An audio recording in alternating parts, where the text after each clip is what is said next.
Nouveau jour, nouvelle édition de l'information. Mesdames et messieurs, bonsoir et bienvenue sur la TV7. Au sommaire de cette édition, nous parlerons politique et plusieurs institutions étatiques, en l'occurrence le district autonome du Grand Lomé, la préfecture du Golfe et celle de Aguenivé ne disposent pas de premier responsable. Pourquoi? Nous ferons un focus sur le sujet.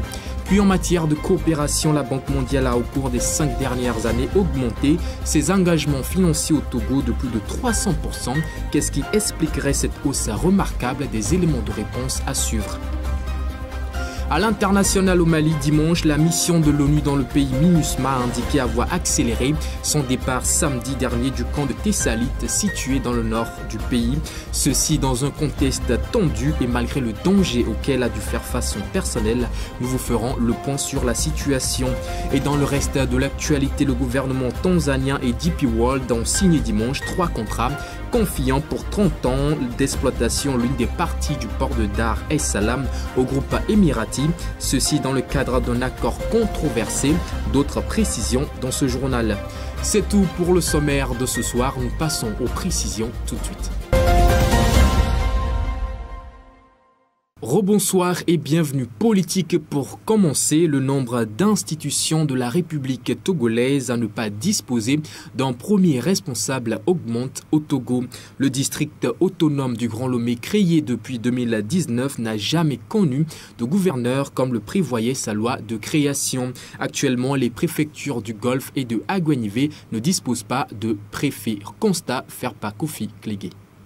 Le 13 novembre 2023, le district autonome du Grand Lomé aura fonctionné pendant 4 ans sans avoir connu de gouverneur. Cependant, la loi portant création, organisation et fonctionnement du district autonome du Grand Lomé prévoyait un gouverneur de district. Au départ, et selon les textes de la décentralisation, le district autonome du Grand Lomé n'était pas prévu. Il a fallu que la reconstruction du grand marché de Lomé mette aux prises la mairie du Golfe 4 et le gouvernement pour penser à un district autonome dont les lois de création seront votées en novembre 2019, soit quelques mois après la prise de fonction des municipalités. Mais depuis sa création, le district autonome du Grand Lomé n'a jamais connu de gouverneur. Il est géré par un secrétaire général censé assister le gouverneur. L'absence du premier responsable au Togo est aussi le vécu quotidien de certaines institutions. Depuis la nomination de l'ancien ambassadeur togolais en France au poste de ministre de la Sécurité et de la Protection civile, pas encore de nomination en remplacement. Actuellement, la préfecture d'Aguenivé n'a pas encore de préfet puisque celui qui assumait la responsabilité a été promu ministre de l'administration territoriale. Cette situation se vit aussi à la préfecture du Golfe suite au décès du commissaire divisionnaire Kossi Djinefa Atabou qui assumait jusque-là le poste de préfet du Golfe. Nous parlons coopération à présent. Sur les 5 dernières années, les investissements de la Banque mondiale ont connu une hausse remarquable de plus de 300%. Une situation expliquée par les efforts consentis par le pays pour améliorer son climat des affaires, mais également celui de l'investissement. On retrouve les précisions sur le sujet au travers de la voix de Kofi Clégué. De 238 millions de dollars en 2018, les engagements financiers de la Banque mondiale sont passés à 1134,63 millions de dollars en 2023 au Togo, soit une augmentation d'environ 381%, des données qui relèvent du secrétariat général de la présidence. Cette forte croissance s'expliquerait, selon les autorités togolaises, par l'amélioration du score Country Policy and Institutional Assessment. Au Togo, il a atteint 3,7 en 2022, alors qu'il était de 3 en 2016. Ceci grâce à une série de réformes structurelles et institutionnelles mises en œuvre depuis 2018 pour améliorer les indicateurs de gouvernance et créer un environnement favorable à l'investissement. D'ailleurs, en septembre dernier, le Togo a bénéficié de 2 appuis financiers de la Banque mondiale. Estimé à 93 milliards, le premier constitue un soutien à la mise en œuvre du programme d'appui au financement de politiques de développement durable. Le deuxième, financement additionnel, s'estimait à 12,4 milliards de francs CFA et concerne la phase 1 du programme de résilience du système alimentaire en Afrique de l'Ouest. Mais bien avant, le 23 juin dernier, l'institution avait également approuvé un financement de 100 millions de dollars à l'endroit du pays dans le cadre du programme d'assistance sociale transformatrice pour la résilience au Togo. L'initiative devrait étendre sa couverture de transferts monétaires à des ménages identifiés comme extrêmement pauvres et sortir 1,24 million de personnes de la pauvreté d'ici 2029. En tout, le portefeuille de la Banque mondiale au Togo est composé de 15 projets et programmes inscrits notamment dans plusieurs secteurs dont l'agriculture, l'éducation, la santé, la protection sociale et les télécommunications. Ceci pour un financement global de 385,5 millions de dollars, soit près de 240 milliards de francs CFA. Au Togo, l'agriculture joue un rôle essentiel. Cependant, elle est confrontée à divers défis. Pour faire face à ces enjeux, plusieurs initiatives ont été lancées, parmi lesquelles la création du premier parc dédié à la technologie et à l'innovation dans le secteur agricole. Mais à quelle fin exactement? Les détails de Claire Gagnon et de Nadège Arlidia. L'agriculture, pilier majeur de l'économie togolaise, en raison de sa contribution significative à la richesse nationale, fait face à des défis de taille. Parmi eux, la faible mécanisation et l'utilisation de semences à faible rendement. Pour répondre à ces défis, des actions sont menées. Le Togo a inauguré le tout premier parc de technologie et d'innovation agricole. Cette initiative a pour objectif de promouvoir l'adoption des dernières technologies innovantes et est située à Davié, au sein du Centre de recherche agronomique du littoral. Ce parc a pour but de renforcer la résilience des agriculteurs face aux aléas climatiques, de stimuler leur productivité et d'améliorer la qualité de leurs récoltes. Une avancée majeure pour l'agriculture togolaise. Ce parc de technologie et d'innovation agricole n'est pas seulement réservé aux experts du domaine. Il est également un espace d'apprentissage ouvert aux étudiants en agronomie, aux investisseurs, à l'ensemble de la chaîne de valeur agricole ou à tout l'ensemble de la population. Avec ces avancées technologiques, l'avenir de l'agriculture togolaise s'annonce plus prometteur, laissant entrevoir une augmentation de la productivité et une meilleure sécurité alimentaire pour le pays. Actualité au-delà de nos frontières à présent, Sénégal pour commencer, la suspension de la ligne maritime Dakar-Ziguinchor suite aux tensions liées à l'opposant politique Ousmane Sonko depuis près de 4 mois déjà ne ravit aucunement la population sénégalaise. Une pétition a été initiée dans ce sens pour exiger la reprise de la desserte de cette ligne maritime. D'autres précisions dans le reportage qui suit. Au Sénégal, des milliers de personnes ont signé une pétition en ligne pour réclamer la reprise de la desserte maritime entre Dakar et Ziguinchor, suspendue depuis plus de 4 mois en raison des tensions politiques liées à l'opposant Ousmane Sonko. Depuis la suspension de cette liaison maritime, l'économie de Ziguinchor est au point mort. Le coût des transports routiers a été multiplié par 3. Des commerçants et de nombreux employés du port n'ont plus de travail. C'est le cas de Salif Diédou, ancien docker, désormais au chômage. L'État du Sénégal, il n'a qu'à regarder, il n'a qu'à nous aider. Il amène encore le bateau qu'on travaille. Parce que tu as vu les femmes, personne n'achète pas les bagages. Tu as vu.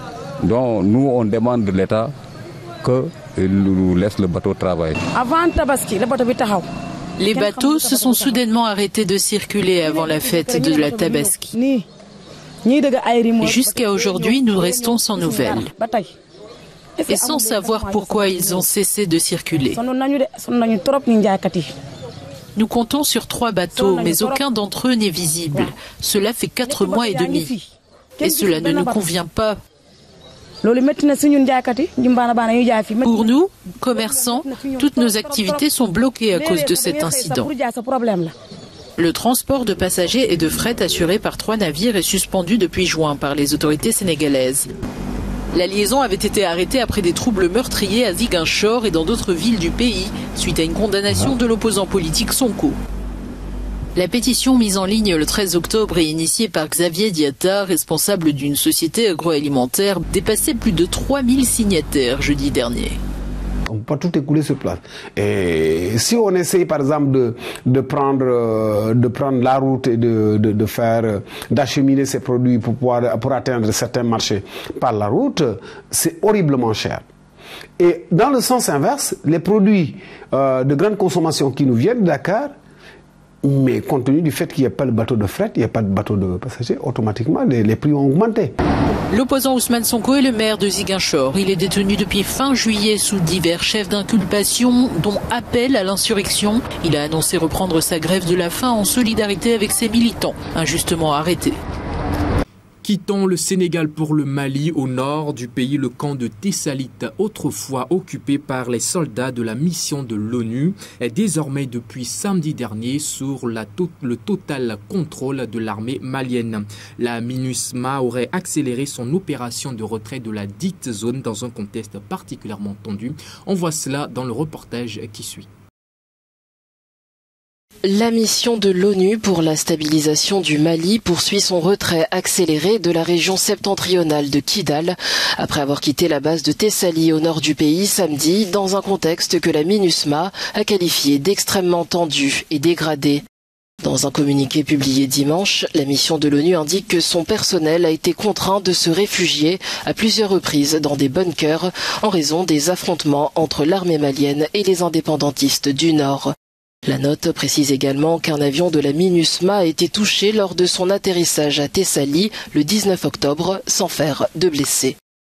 Le dernier convoi parti samedi marque la fin de la mission de l'ONU à Tessalit. Ce camp est le premier dans la région de Kidal et la 6e base de la MINUSMA à être fermée depuis l'adoption d'une résolution du Conseil de sécurité des Nations Unies qui a mis fin au mandat de la MINUSMA le 30 juin à la demande des autorités maliennes.